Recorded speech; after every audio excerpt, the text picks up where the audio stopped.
All right, sorry about that. I know we're getting started a little late, but I wanted to give people a little bit of time to filter in and listen to that lovely music from the original soundtrack of the game we'll be looking at today, which is, of course, Charmixy. And today I also have the developer and, well, co-developer, I guess, of Yeah. Charmixy, the Chic Monster. So, hi there. Hi. Hello. Yeah, and Nice to be on the she'll show. be looking at the game with us and talking about her experience developing the game. For sure. And yeah, let's get started. So Tess, well, Yep. would you rather me call you the Chic Monster or Tess? Tess is just a little bit shorter. Yeah, well, Tess is probably easier. Some people shorten Chic Monster to Chic. It's really just like a preference thing. All right. I used to like to separate my names for privacy reasons, and then it just all blended together. And I'm like, well, I'll get doxxed someday, but no use backing out now. All right. Well, do you want to tell us about your game before we get started?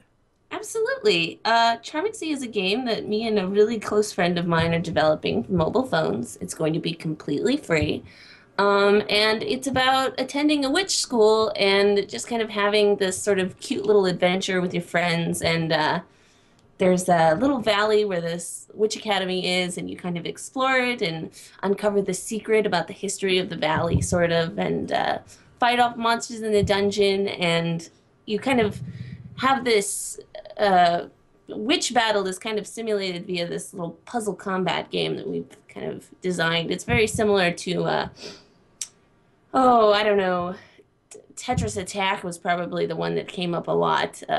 So you're matching up these blocks essentially to sort of power up your attacks, and then in battle you carry about four charms with you, and you sort of like use those charms, and they all have their own special abilities to kind of attack your opponent, and that's kind of how you have these magical duels with people. And so yeah, you interact with the world and the characters. We do have a full story, and you can romance a lot of the students at the school.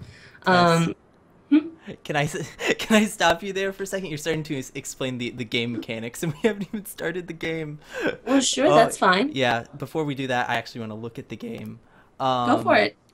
one I mean, thing. I gave a really, don't worry, I like skimmed. I Oh yeah, skimmed I very much know. over the gameplay. Oh gosh, Um, there's just so much, and it's so interesting because it's like comparatively, if you're like talking about like a game like this compared to like say a giant RPG, mhm. you'd say they're comparatively shorter or smaller experience. Yet there's so much to talk about with each unique game, which is like why I'm so excited. Yeah. Um, but I wanted to ask you how you came up with the idea of the game just initially, because it's a very, I don't know, it's kind of a unique idea. It's not just we're going to reskin Tetris. It actually has its own little story to go along with it and everything. It went through a lot of iterations, I can tell you. I think it would probably start way back when I first experienced this game called Space Team, which was developed by this really, really excellent Henry. I can't. The name of it escapes me. I'm sorry, but Space Team, and it was a game that you would sit down and you would play on your mobile phones. You would connect locally and play live with a bunch of other people in the same room at the same time. And it's a really fun game. But it's a very loud game. You do a lot of shouting. But I had so much fun playing Space Team. And I was like, everybody's carrying around these mobile phones. And there's no game where you can just kind of have that experience where you sit across from somebody and you play them. I mean, most of the games that are offered are like that have multiplayer. It's like a turn-based, like you'll send Hmm. your toner over and then they'll send it back. And that's cool for like long distances, but it's also kind of boring. I mean, I really like the idea of sitting in front of someone, like Pokemon early. I mean, almost back to the first Pokemon, you'd like hook up your little Game Boys and be like, let's have a battle. Like that was the best. That was so much fun. And I wanted to make a game that would kind of do that. So I started developing a game, and it originally was called Troop, and it still had a lot of the fantasy stuff, but it was a lot more like your traditional RPG style Hmm. game. So it would have some sort of turn-based mechanic. We were experimenting with like you would like draw spells on the screen or something, and they would like cast a thing, but it just got too complex, and like I didn't really like it. It wasn't very simple or that exciting. And, lately I'd been taking a lot of time to think about women in games and kind of like how there really isn't anything. Well, there aren't very many things. There have been a lot more things on the market lately that just kind of aren't afraid to just go all out cute, just like Yeah. just stick frills and glitter in there. And I mean, I feel like developers are afraid that it's sexist, but it's not because it actually just doesn't exist. Or when they do it, it's sometimes just marketed towards children. Yeah, I've yeah, noticed. like it's not challenging. Like just because it's pink, it's not a decent game. And But I really sorry, what? it gets like put into like these little, usually like these experiences meant for little girls that are usually like rip off Wii games. Yeah, or just like, like Barbie, Yeah. Ocean Adventure, whatever. Although Secret Agent Barbie was pretty good. I enjoyed that as a kid. Anyway, but yeah, so I really wanted to try to make a game like that was like not afraid to just be like super girly. So I borrowed a lot from like the magical girl genre. I don't know if you guys have seen an anime called Little Witch Academia. It's like a 30-minute short by Studio Trigger. And, that was like adorable. I just loved that. I was like, oh, this is great. So I started building this game kind of going more in like what is traditionally considered a feminine, route.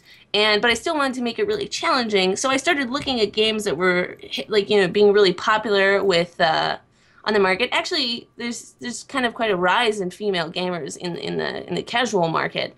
So they were doing a lot of puzzle stuff, and I checked out Puzzles and Dragons too, and so there was a lot of that stuff going on. So I tried to design a game around that, and that's when my programmer told me about Tetris Attack, and we kind of looked at the game and we kind of went from there. So there was a lot of stuff going on, but it's mainly just I really want to make a game for mobile phones that you could sit down and play across from somebody else. Uh, that would kind of simulate the way that like the DS was really designed to be. But not a lot of people can afford DSs, Yeah. but a lot more people, have like a smartphone or something like that. Um, we have a comment in the chat Yeah. from Zach, and he asks, or she, I Hello, don't know, Zach. asks, what engine was used to develop Charmixy? This is a very good question. Right now, for the alpha, my programmer writes his own engines. He's kind of a snob like that. He doesn't really like to use anybody else's stuff, so he'll just he'll write his own engine. Right, has this kind of preset engine called Sugar Cube, which he uses to make a lot of the alphas and kind of the prototypes and sketches that we make, although he has made a couple of complete games in it. And then right now he's started writing a mobile engine so that we can actually take it to mobile because we've been building the game in PC up until now. Hmm. But that's been tricky because it's really not what the game was. You're meant to kind of like slide your fingers around and there's Yeah. all these controls there, which is really tough to simulate on like a keyboard sometimes. All right. Well, let's take a look at the game a little bit here, because, I know we've talked about how it's similar to Tetris Attack, and, I took a look at it earlier, and it kind of is a little bit similar to Tetris Attack, which I am sadly horrible at, so you're going to watch me absolutely be horrible at your game, which is a bit sad, but, No, that's totally fine. first, let's just take a look at the tutorial just to show everybody, what the controls are Mhm. currently for the PC kind of preview build, which is available where? It's on itch.io. It's actually on the front page right now, so you really just need to go itch.io. It'll be Mhm. right there on the front page. You'll see that little icon in the right side of your screen. It'll just pretty much look like that, and you click on it, and it'll take you to the games page, and you can download it and try it for free. It works out of the box single player with your keyboard, but you can actually play against somebody else. You just have to configure the controls, to hook Yeah, it I up. noticed the pre-configured second player controls use a controller. Yeah. Which, sadly, I don't have a second player with me now today, so we're just going to be versing the AI, but I think that'll be fine, Yeah. just for now. But yeah, the controls temporarily are pretty simple, but I think it will work very well with, when you eventually go on to mobile. Yeah. Okay, let's take a look at the AI battle. And I notice you have a very diverse lineup of characters here. Can you tell me about that? Oh, sure. Well, I mean, that's part of the thing, getting females into gaming, getting them not to be so intimidated.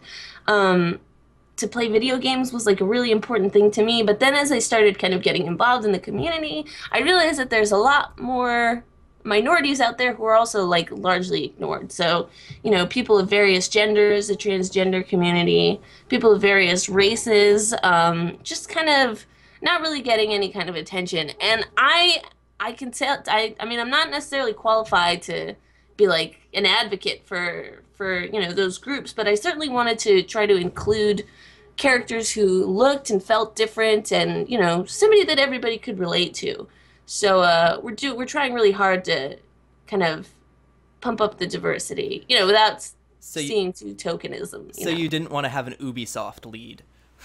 Yeah, no, that's boring. You didn't want the white male with brown hair, and yeah. And I know in the final product of your game, you're looking to have like customizable characters, so I as a person can customize my character to yes. So if you want to be the Ubi male, I mean, you can, but you can also be a lot of other things.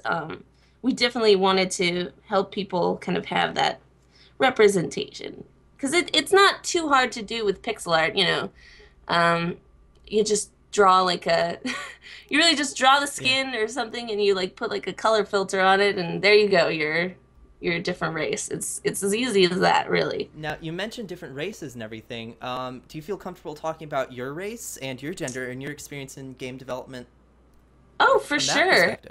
Well, just kind of, I was not really, well, let me start. I'm half Hispanic, half white, so I can kind of float freely through both the minority and the majority communities. That's been I wouldn't say an advantage. That sounds kind of wrong, but it's definitely helped me like talk to both sides and, you know, figure out what's going on. And, you know, I wish I could like relate more to the minorities. I feel like mostly my experience has been someone who's had like a lot of privilege, but I still definitely have had a lot of experiences that minorities could relate to. I grew up very poor, and that's kind of why I really wanted to make the game free, because, I mean, that's one of the reasons why you don't really try games that do something cool or interesting is, you know, you can't afford it. I certainly couldn't afford it when I was younger, so that was something that I wanted to try. I'm a female. It's just saying that off right off the bat.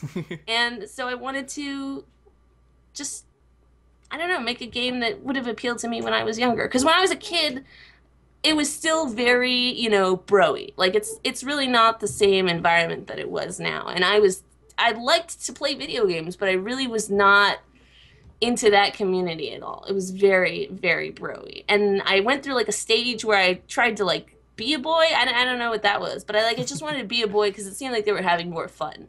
And it didn't work out. You know, in the end, I realized that I related a lot more. I mean, I liked pink and frilly things, but there just weren't video games that appealed to me like that. You know, I mean, there was Secret Agent Barbie, but that's it. All right. You mentioned that the game is completely free. Mm-hmm. You know, and we've talked. You know, I know you and I talked about previously that that's kind of a difficult thing to do on the mobile market because it's dominated by freemium games which say they're free but really aren't fun unless you pay money. Yeah, which is, I mean, it's pretty awful, but I mean, people seem to enjoy it. When I say free, I mean completely free. I'm not gonna make a profit off of this. That's why we're running the Kickstarter right now. I don't know if you brought that up, but yeah. Yeah, that's why I was kind of pushing you towards. Oh, yeah. Gotcha. Okay, so we are running a Kickstarter right now, so we can raise the money to make this a free game. You know, because there are a lot of fees actually involved with, even if none of the people who are working for us were going to get paid, there's still like, you know, I think you have to pay to get on some of the app stores and things like that. And, you know, marketing is also probably going to be an issue later on down the line. So, in order to make the game completely free, it still comes at a cost. But, you know, it's $15,000 is what we're asking for. And it's really just to pay the bills. I know my programmer, I always say this to people because, you know, they seem kind of incredulous that, I mean, at $15,000 seems like a lot. In California, which is where I live, a programmer makes about $99,000 a year. So that's a lot of money. yeah, an art programmer who is brilliant, by the way. He just wants 7,500 for a year, because it'll pay his rent and it'll keep Hmm. a roof over his head. Um, and so yeah, just really keeping the cost down low. We genuinely, I mean, I feel like a lot of people who were asking about this at first were just surprised that we didn't want to make a profit off of Yeah. this or anything. But no, we genuinely just want to make a nice game for everybody. Like that's where, at least personally, I get my fulfillment. I just want to make like a nice thing for you guys. I know that this sort of idea is seeing a revival, just asking for the money instead of forcing somebody to pay for it, just asking to fund your venture or whatever. And Yes. I don't know if you've ever met heard of Amanda Palmer, and she gave a TED talk a while ago, which maybe I'll link to in the chat or somebody can find, about That the would be art of cool. asking. And that's where I kind of first experienced this idea of just asking for the money for something instead of asking people to pay for it. And she gives her music away for free now and just kickstarted it. Or, you pay what you want. Yeah. And it's sort of like that to me. There's definitely a culture of like hey, there's this thing and you can pay if you want or you don't want to. Which is fine, but I mean, I think lately in Kickstarter it used to be a lot freer.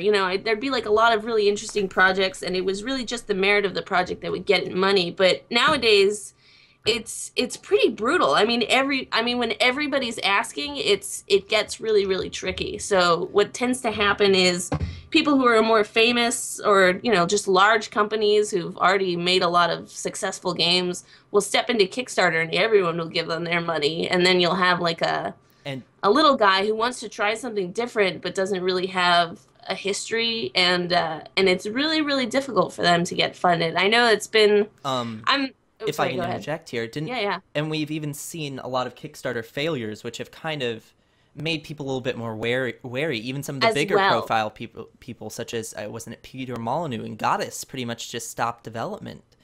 Yes, that So was it makes people kind of a bit apprehensive to back something with this sort of business model because they're afraid it will never come out. So I know we talked a little bit. How do you think people can look and try to tell like a false Kickstarter, like one that probably will fail, from one that will succeed? I can, yeah. I was talking about this with you earlier, I think. But yeah, we did a lot of research for Charmixy, and we looked at all the Kickstarters that failed, not just like weren't able to raise the money, but also weren't able to deliver their product later on down the line, because, and that's important to look for when you're running a Kickstarter, because you want to be able to convince your backers that, like, hey, we're not like that. We're dedicated. Mm-hmm. We're going to finish this thing. And a really big thing to pay attention to is their physical rewards. Um, it's it's kind of people who are new to the Kickstarter game will just be like, yeah, if you pledge just $50, we'll get you a poster or something like that, and like $100 gets you a T-shirt, plus all above rewards. But what most of them don't figure into it is that those rewards will stack. Yeah. And I don't know if you guys remember the Double Fine adventure, which raised a Mm-hmm. crap ton of money, but just the physical rewards from that they were raising the money from, took out 1/3 of the money that they had raised, and it was way below what they had originally planned on raising, and they ended up having to raise more money. Because You they know, yeah because they didn't plan for it. yeah. So So those physical rewards are a real doozy. So definitely pay attention to, how those people are. I mean, the rewards is probably just a quick and easy way to tell whether these people know what they're doing. I Charmixy, by the way, all digital rewards. I So, plugging your stuff there. Very good. yeah, yeah. I also noticed that you have a nice cost breakdown on your Kickstarter page, which kind of for me at least, it enhances the reliability because it shows me exactly where you think factoring your money is going into.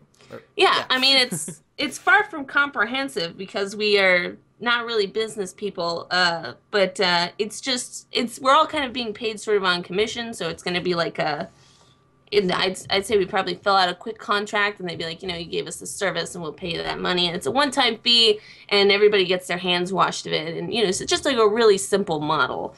But a cost breakdown is really important in Kickstarters because again, it tells that you're actually thinking about where this, you know, you didn't just pull a number out of a hat and you were like, okay, this is what we're raising. That seems enough, you know.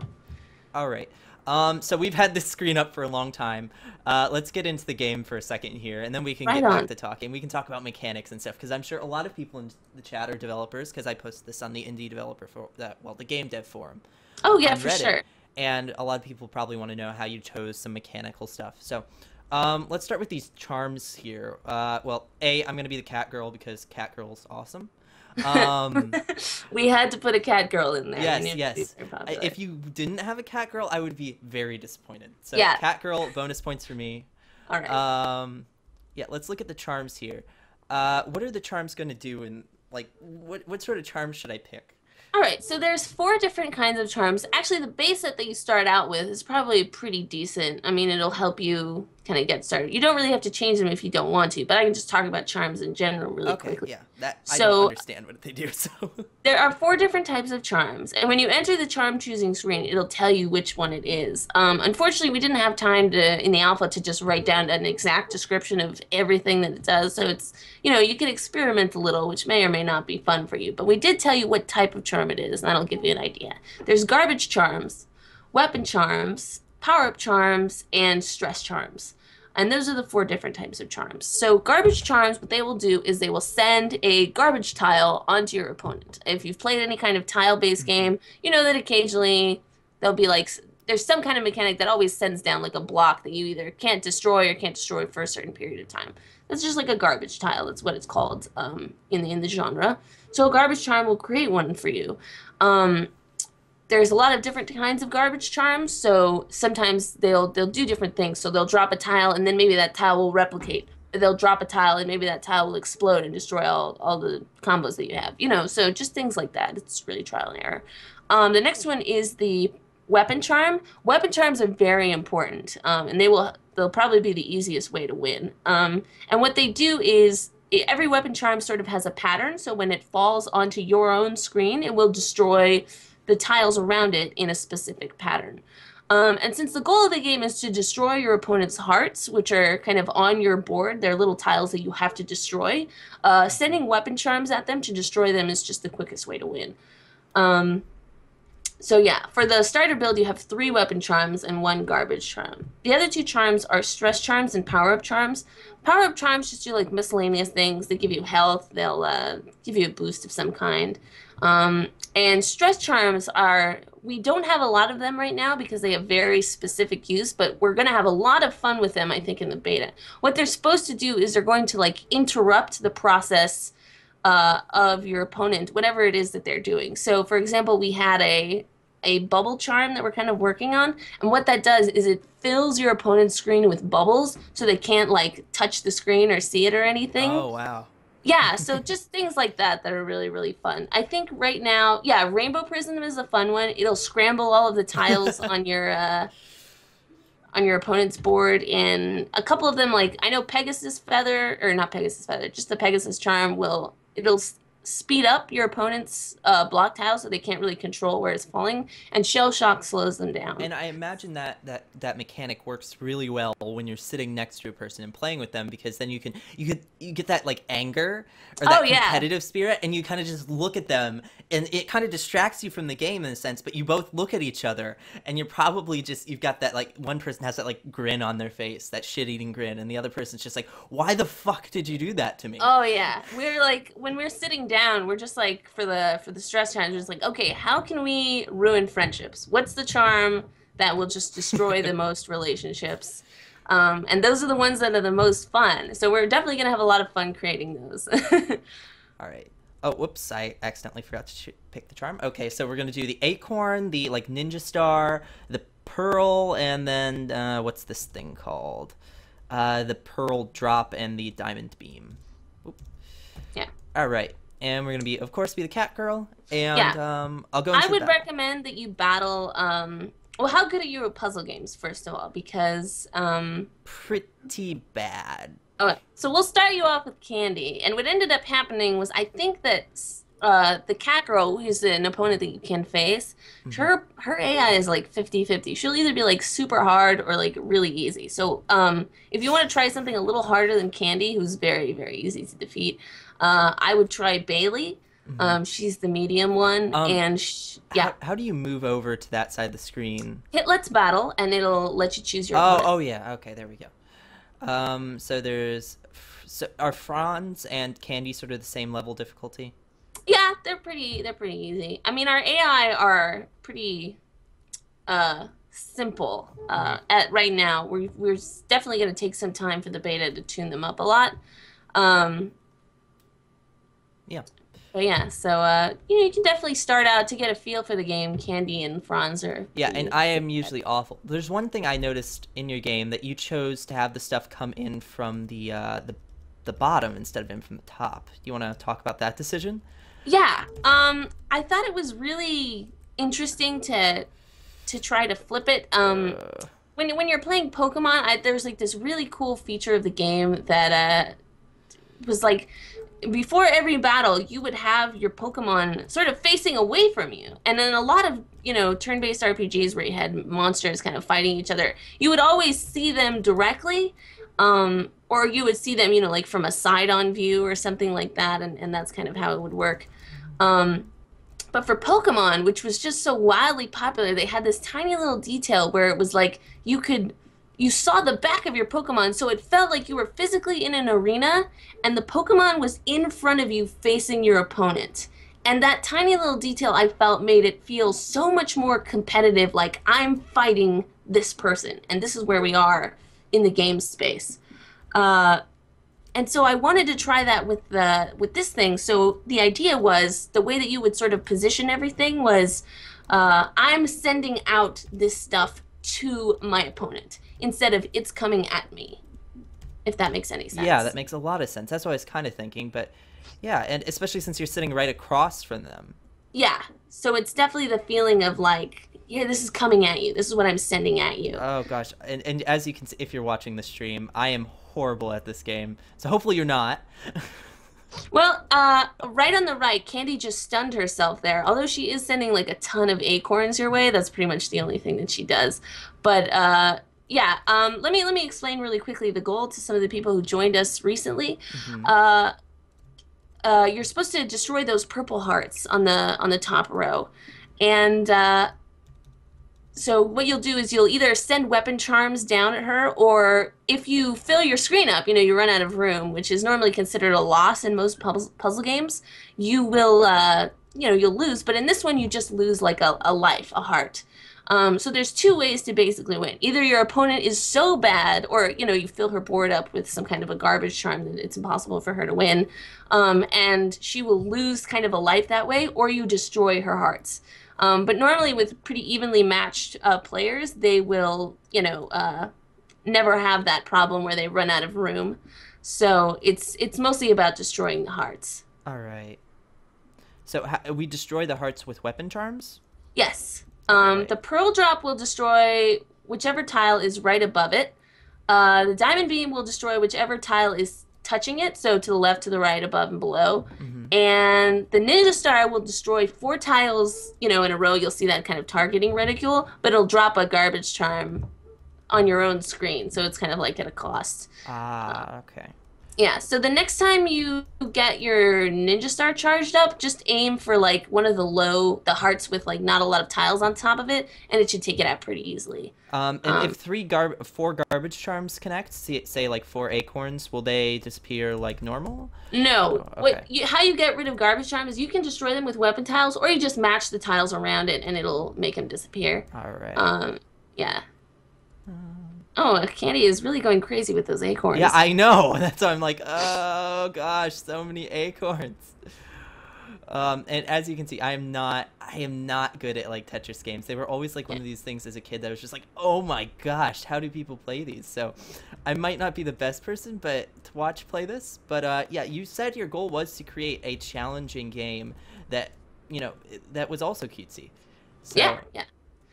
Yeah, it's you can match up. I just want to mention this. You can match up more than 4 tiles. They just have to be touching. They don't have to be in a row. And so that's how you're kind of charging up your charms. Just to the viewers to explain what's going on. So what he's doing here is he's matching up all of these colored tiles, and you'll notice that each charm has a little bar below it, and it has that same color, except for the acorn, which is a wooden charm. It's actually really good that you have the acorn here. The wooden charms take element energy from every charm. I didn't mean to activate the pearl drop, damn it. Oh gosh, I'm still getting a bit used to the controls. I guess I can just do this. That's okay. You're still winning because Candy tends to stun herself really easily, so she'll just drain her own life if you let her play. You can probably just hold out against her. Yeah, that's why she's such a good. There you go. You got rid of one of her hearts. There you go. That's nice. There we go. Yeah, I'm on a bit of a lag, so I don't know how far ahead you are. You're about like 10 seconds behind, 10 to 20. Not too bad. I don't have a delay put on the stream. It's just the delay between us and Twitch. Oh, and it seems I won. Way to go! I didn't even realize I was winning. She stunned herself into submission. Yeah, there you go. So, but it is pretty fun, and I can imagine with all the different charms and stuff, it just gets intense, and that's like one of the things that I'm bad at using. I was like, oh gosh, there's charms, I should use the charms, and I was still trying to get used to what the charms do, but yeah, that was a lot of fun. And I especially think it would be amazing to sit across from somebody and do that. Because as you both get like frustrated, or you have something good for you happen, or one person just like dominates the other person, I can see it being so much fun. Yeah, I mean, that's exactly the kind of feel they were trying to go for. Excellent. Vinny says trans? I don't know what he's referring to in the chat. Just asking, you know. Do you have trans characters? I guess. Do you have a trans character? We do have a transgender character, yes. She is, her name is Faye, and she's the school newspaper reporter. And she's really fun and adventurous. And which one of these characters is Faye? She is not in the alpha, but if you look on the Kickstarter page, you'll see her. She's the one with blue hair and a hat. And she's kind of, you know, waving, and she's got like that little curious thing on her. And, you know, like I said, I really can't be an advocate for people who identify as transgender. But I definitely wanted to have somebody there who, and from what I was researching, people seem to respond really well. Not necessarily to the fact that you were ignoring the fact that they were trans, or, you know, if they were trans, but just simply saying, here's a character, and she happens to be trans. But that's not who she is. It's just, you know, a facet of her personality. I can say that as somebody who's gay, I sometimes enjoy having, you know, not the token gay character, but a character who just so happens to be gay. Like, and it doesn't feel forced, because none of these characters really felt forced. Like, they're all supposed to be these little unique personalities, which I think kind of contributes to the, you know, the game being more compelling. Mm-hmm. But having the characters be like this diverse bunch kind of just makes it, I think, a little bit more interesting. And I think having more diverse characters in a game like this, where it's not like, oh, we're not jamming a random diverse character into a place where they wouldn't be, like, but having like it's a magical world, it's a fantasy world. Why wouldn't there be tons of diverse characters? You know? Yeah. Yeah, I really do enjoy that idea. Yeah. I will say that, you know, it's a lot more token. At least if you're designing a game, you kind of want to give more representation to characters. It's a lot more token if you notice that there's like just a lot of, you know, white guys, and then there's like the one black guy in the corner. Like, there you go. But if you, from the get-go, everyone's like really different and they've got their own thing going on, you can put whatever you want in there and it'll seem like normal, at least within the context of that game. So that's a good way to avoid running into that. Yeah, and not necessarily just diverse in the human sense, but cat girl sense too. Oh, yes. Are you planning on adding any cat boys? Cat boys, we do not. Although there is a crow boy, but that's like late in the game. Oh, that sounds kind of neat. That's a bit of a spoiler there. Yeah. World first. Crow boy. Yeah. Yeah, yeah. So yeah, they're just like a lot of different things. And also I wanted to mention, as this is kind of like a Um, tangent, you ca- can date any character that you want, okay. who's a student, it's not restricted by Oh, at least within the game I didn't make anyone straight or gay. It's really just whoever you are as a person, you can interact with them and they will so respond in kind. there'll be like some dating sim elements to it as well? Yes, I'm such a pushover for otome games and like the visual novel dating sims. Yeah. And I mean, you're in a witch academy, you're in a school. Everybody has to have the little school romance. I mean, Um, I know I don't know if you're a fan of this game. That kind of seems well, except in Honey Pop, the goal is not to date them; it's to have sex with them. yeah. But that sounds a bit similar to Honey Pop, with like the puzzle element. Is like the puzzles, are the puzzles going to be part of like the dating element? Well, the puzzles are like a when you're like in the Japanese kind of they have like this set of tropes and things. There's Mm-hmm. always this relationships that form out of two characters who might be rivals Mm-hmm. or, and they'll be like eventually they'll fall in love or something like that. So there's definitely we're going to integrate a big element to like there'll be some characters who won't have anything to do with you unless you're as strong as they are or something like that. So you'll be able to challenge them and be like, "Oh, yeah, I'm impressed by your skills. Maybe there's something more to you," kind of thing. Um, Um, we've got another question from the chat from yeah. Flounderbox, and Flounderbox says, "I get a very Yoshi's Cookie kind of vibe from the game. Forgive me if you already brought it up, but what are some of the major influences on the art of Charmixy?" Well, yeah, Sailor Moon is probably the big one there. A lot of the Hmm. magical girl genres. I was such a fan of Sailor Moon growing up. It's definitely influenced me in a huge way. Um, what else? What is the name of that game? Oh God, it escapes me so much. But it was a really popular puzzle game. And no, it's not coming to me. But there's a lot of puzzle games that kind of had like this really cutesy feel, Hmm. that I really enjoyed, and they weren't really afraid to like shy away from that. There's also I don't know if any of you guys are familiar, but there's Hamtaro games that were really popular back in the day that I just loved. They were just so cute and adorable, and they had like this pixel art that it didn't seem it was very clean and simple, and you could still tell it was pixel art, but it wasn't trying to like rub the it's 8-bit in your face, Oh but it yeah, was yeah. still clearly pixel art. So I wanted to do something that was kind of like a callback to like a Game Boy game or the old Nintendo games, without being like trying to play up the it's a retro thing too Yeah. much. I don't necessarily get the retro game feel from your game, but Yeah. it's like the art style you've created is something in and of itself. It uses that, but it doesn't make it retro-y.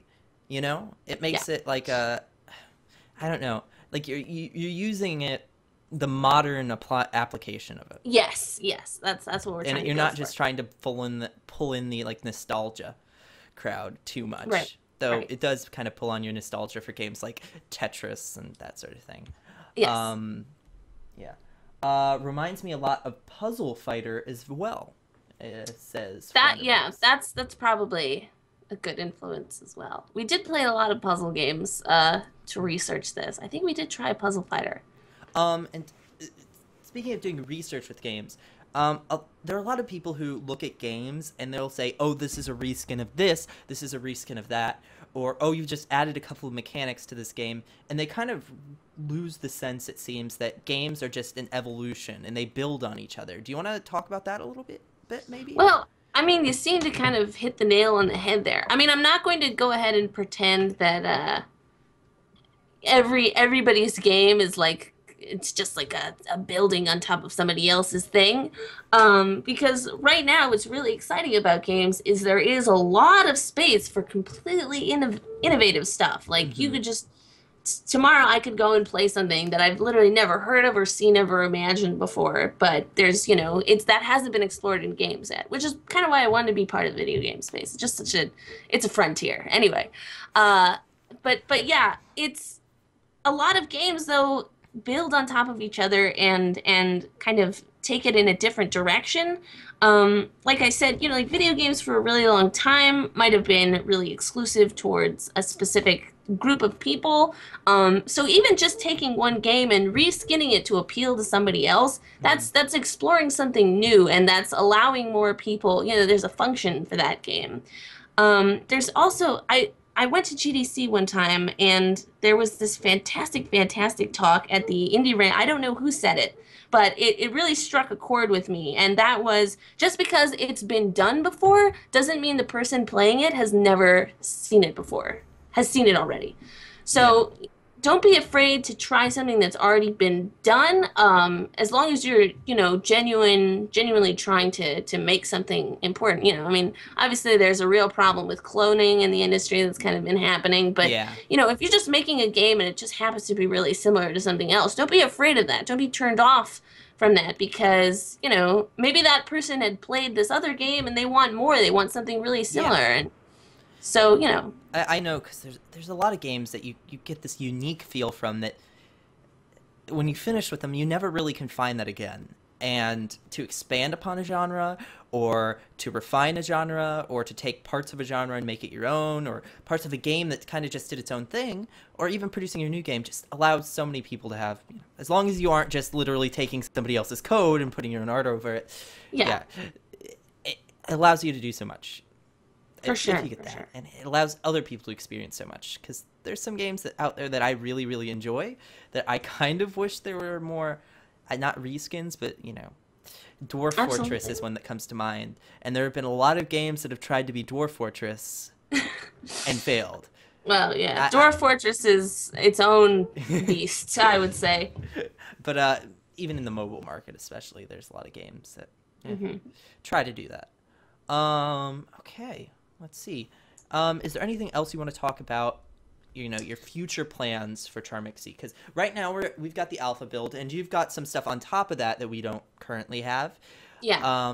But is there anything that you've introduced that we don't have, that we can't see yet, and that you're planning to introduce in the future? It's really, it's all outlined in the Kickstarter. We're not planning on doing anything beyond that. We want to keep the development cycle pretty tight, especially given that we're really just given limited funds to work on this thing. But the puzzle element will play a very large part in the game. So there'll be a lot of that. That's how you're kind of battling. That's the main gameplay. Outside of that, there's going to be a full campaign, like a storyline. You'll be able to interact with characters. Every character will have a little backstory that you can interact with. You can befriend them. You can romance them. And you're working your way up to a final boss that's really tied. It's not just going to be a random monster. The boss has like a story that's involved in it. And you'll kind of be working your way up to fight that person and discover the history of the school and how that person kind of relates to the whole scheme of things. So it is a complete game, but it's going to be completely for free. And I kind of like that, because you said that we talked earlier about the competitive element of it sitting across from somebody, but to have the game serve not one but two functions, being able to play it alone and being able to play it with another person, and have it serve both those functions well, will be interesting. Especially on a mobile space, which really doesn't have a lot of games like that. It's either one or the other. And another thing that I kind of like about it being a mobile game and having a storyline is that we don't really see a lot of mobile puzzle games that have an in-depth story or something that you can really explore. It's usually just the puzzle game and microtransactions. Right.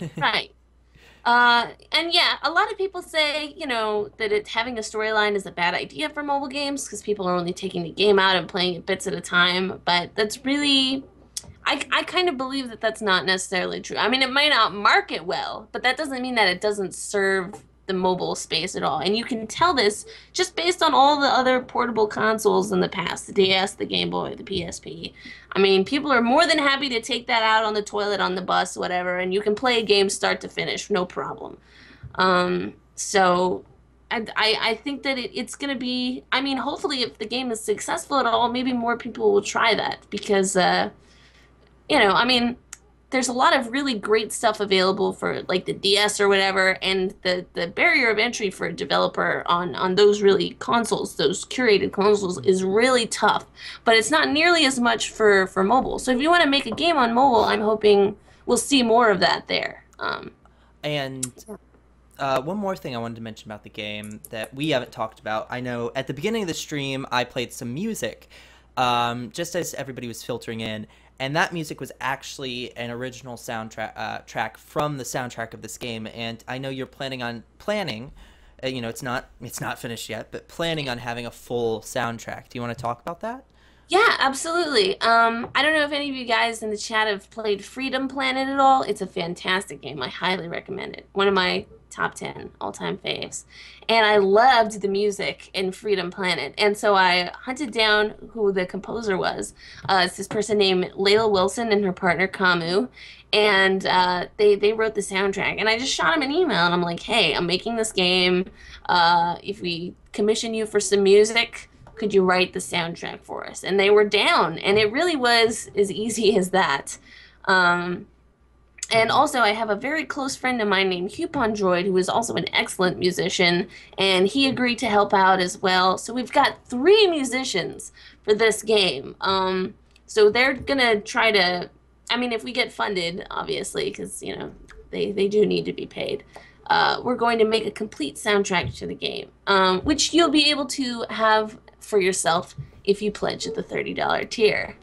Let's just, do you mind if we take a listen to that initial track that you have out? It's also Yeah, sure. It's also available on the Kickstarter page on SoundCloud. You can listen to it. I think some people are asking for a link to the Kickstarter. Okay, I've got it right here actually. Here's a link to the Kickstarter. There we go. Sorry about that. And yeah, let's take a listen to that track. And I believe it was called Storybook or something along those lines. Yes, that's the one by Hupon Droid and RJ Quinton, that's his name. All right. Thank you, Flatterbox. Thank you for your interest in the game. Anyway. And let's just take a listen to that.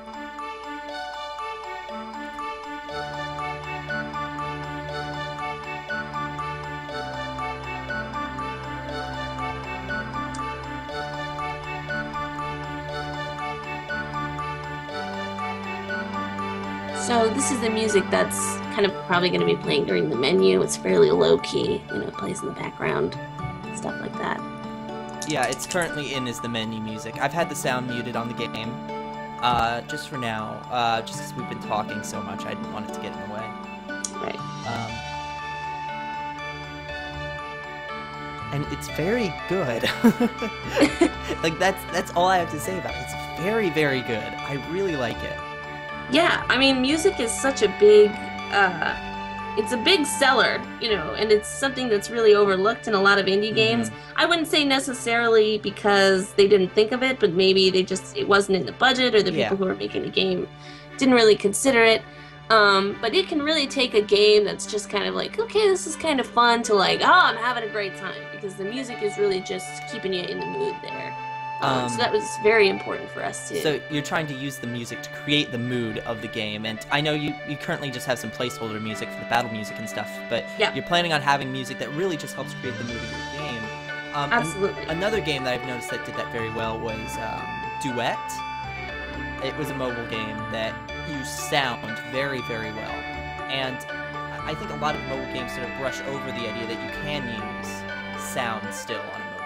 Yeah, well, I mean, I think what most people anticipate is that you're playing it in a public place, perhaps, and, you know, you're not blasting the sound because it's going to irritate everyone who's around you. But I mean, if it's good enough, I know people will take the time to plug in their earphones so they can hear the music because they just love it so much. I mean, so I mean, we're not really worried about the sound getting overlooked. You know, it's still really, really important.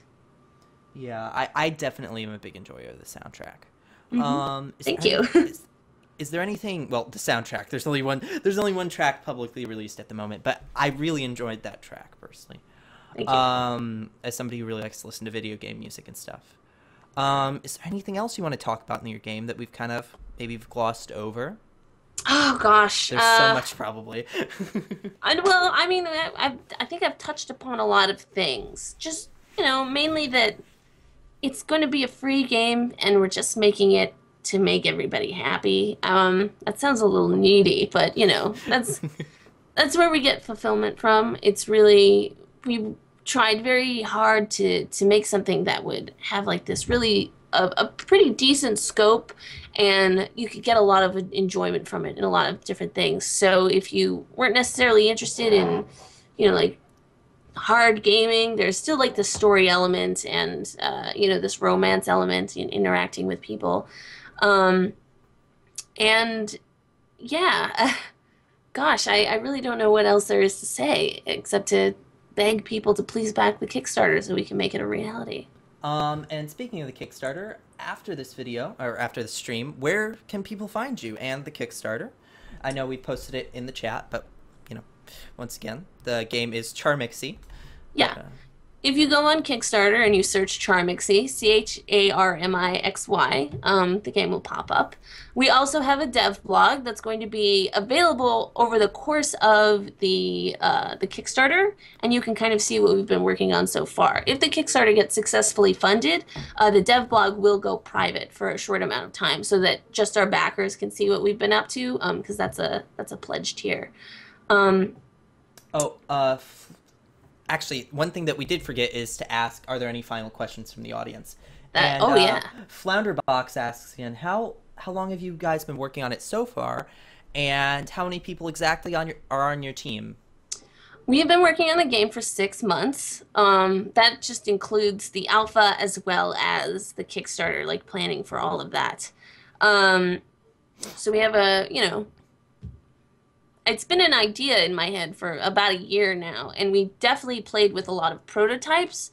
I would say all the way back in 2013, probably. But it's Charmixy as you know it now was really started about 6 months ago. There are, it's really difficult to define the team. We have my programmer and I'm the designer and the artist, and he is the designer and the programmer. And we're kind of like the core team there. We brought on a writer who's a really good friend of ours to help us with the story, you know, because there's a lot of story and there's a lot of character interaction with that. So he's kind of like an addition there. And then we have 3 musicians, and so that brings us to 6. So there's 6 people working on the game. I'd say the core team is just me, Salty, and our writer, Marionette. Yeah. Okay. And, you know, this kind of, I'll ask about your history for a second here. I know you and your programmer have worked on a couple projects before, if you want to plug those in case anybody wants to go look at the sort of work you've produced before. Sure. We've done a lot of stuff for game jams, and you know, we don't really put out a lot of independent projects for the public. It's really just, you know, we're having fun and this is what we're doing. The first game that I had ever worked on with my programmer was a fan game called MLP Online. It was a My Little Pony fan game because we both really love My Little Pony. But we got hit by a cease and desist, so and that really sucked because it was literally came out a month after we had finished the game. We had to take it offline. Yeah, that was a crusher. But from then on, you know, we really liked working with each other, so we got into a lot of game jams. We did the Cyberpunk game jam, I think back in 2014. God, they're all this game. Oh, we did the holiday game jam, which was a lot of fun. We made this really fun game called Stocking Stuffers, where you would kind of fill up little stockings with toys and things. And there was this guy named Rudolph who would, well, it was Rudolph the Red-Nosed Reindeer. It was a Christmas game. I should probably explain that. And he would run around and kind of like punch people. Well, you'd have to punch him to stop him from causing chaos. PETA. Yeah, yeah. Too bad PETA never caught wind of that, because that would have been really funny. We also made a game that we submitted to IndieCade. It didn't get in, but you know, it was called Beat My Meat. It's not what you think. It was a game about Korean barbecue. I loved Korean barbecue. Oh so gosh, like bulgogi or yeah, bulgogi. Yeah, exactly. I'm a vegetarian now, but I love the taste of bulgogi. Oh yeah. If I went veg, I think bulgogi would be the only thing to tempt me back. You know, it's so delicious. Yeah, it definitely is. Yeah. And so, where can we find you specifically, other than your projects? I have a blog. It's the dash chic dash monster at Blogspot, I think. I think that's what it is. I usually just update it with art and things. Yeah, the dash chic dash monster dot blogspot.com. And that's where I put my art and stuff. And you can also find the games that I'm talking about on that blog. But right now we're just focusing full on Charmixy, so it's not going to be much me posting there. It's really mostly going to be the development blog and the Kickstarter. And your Twitter? My Twitter is at the Chic Monster. Tweet at me, add me. I'm very friendly. Very accessible. Yeah, very she accessible. responds to most tweets and stuff. Yeah, I have it on my phone. I have it like if somebody is talking to me, I respond very quickly. It's just yeah. And then just one final ask: if there's anybody who has any last questions for Tess here, let us know. Just as we're wrapping up, I'll plug my stuff now. Yeah, I'm Galux. This is the first indie showcase Sunday. It's Saturday. The first indie showcase Saturday. If you're interested in having your game showcased on Indie Showcase Saturday, send me a message. Add me on Skype, Galux. We can talk about your game. Still working out the game for next week, but we've got some games planned, and I'll announce those in a bit. Yeah. And I'll be putting this up on YouTube if you want to watch anything. I'll be making a video about Charmixy in general. And I might make a couple more videos with Tess if she wants to talk about any certain issues that maybe we just kind of glossed over in the podcast. Cause, yeah, that sounds like fun. Yeah. I think there's room for content that's related to gaming that isn't just playing games. Oh, absolutely. So gaming is a really great way to confront social issues. Absolutely. But yeah. If you feel like you're not being represented in games, I encourage you to make your own games. And I'm not saying this as like a snarky and like, well, why don't you make your own game? But really the tools are out there. And if you want to make something that you haven't seen before, it's very easy to get started. You know, teach yourself programming and try I think Game Maker is probably a really good starter engine. And yeah, I know people who have had no knowledge about the game industry or anything, and they've made a complete, really interesting game within, like 3 or 4 months. So I definitely encourage you guys to give it a shot. That's what I'm all about. I want more people to get into the industry and games to be a part of everyone's life because they're really important. Yeah, thanks for taking the time to share the game with us, Tess. Thanks for having me on the show. Says Flounderbox. I thank you too, but and yeah, I know that we are going to be having some people who have just started the gaming as like making a game as a hobby and stuff on in the future. And yeah, this kind of wraps up the Charmixy part of our stream. Yep. Yeah, thanks for talking with us, Tess. Yeah, I gotta go ahead and head out, but thank you so much for having me on the show. I really appreciate it. It was a lot of fun. It was a lot of fun for me too. Bye. Bye.